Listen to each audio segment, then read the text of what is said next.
America কেন ইরানকে ঘৃণা করে? ইরানের কাছে আছে প্রচুর পরিমাণে তেল, কিন্তু 1951 সাল পর্যন্ত এই তেলের কন্ট্রোল ছিল ব্রিটেনের কাছে। ইরান শুধু 16% প্রফিট পেত। কিন্তু এমন সময় ইরানের প্রধানমন্ত্রী মোহাম্মদ মুসাদ্দেক এমন সিস্টেম করে যেন ইরানের তেলের টাকা শুধু ইরানের কাছেই থাকে। এই বিষয় ব্রিটেন এবং আমেরিকার একদম পছন্দ হয়নি, যার কারণে অপারেশন এজেক্সের মাধ্যমে ইরানের সরকারের পতন ঘটায় এবং নতুন করে তাদের মনের মতো সরকার শাহ মোহাম্মদ রেজাকে বসায় ইরানের গদিতে, যে ছিল আমেরিকার কাঠপুতুল। তখন আমেরিকা ইরানের তেলের 40% কন্ট্রোল পেত।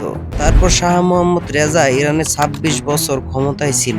ইরানের লোকজনদের এতদিনে বুঝতে বাকি ছিল না যে এই সরকার আমেরিকার কাঠপুতুল। তাই লোকজন আয়াতুল্লাহ রুহুল্লাহ খুমিনিকে ক্ষমতায় বসায়, যে আবার আমেরিকা আর ব্রিটেনের কাছ থেকে তেলের অ্যাক্সেস নিয়ে নেয়। আমেরিকার জন্য এটা ছিল লজ্জার ব্যাপার। এজন্য 1980 সালে যখন সাদ্দাম হোসেন ইরানে হামলা করে, তখন আমেরিকা তাদের সাহায্য করে। তারপর ইরান কঠিন সিদ্ধান্ত নেয়, যা হয়ে যাক, আমরা পারমাণবিক হাতিয়ার তৈরি করব, যার কার্যক্রম শুরু করে দেয় ইরান। আমেরিকা জানে যদি পারমাণবিক তৈরি করতে সক্ষম হয় ইরান, তাহলে তাদের বিপদ নিশ্চিত। এজন্য বিভিন্ন সময় আমেরিকা ইরানের উপর চাপ তৈরি করার চেষ্টা করে। কিছুদিন আগেও যখন গুঞ্জন উঠে ইরান পারমাণবিক বোমা তৈরি করতে সফল হয়েছে, তখন আমেরিকা আর ইসরায়েল মিলে ইরানের সরকার পতন করার জন্য আক্রমণ চালায়।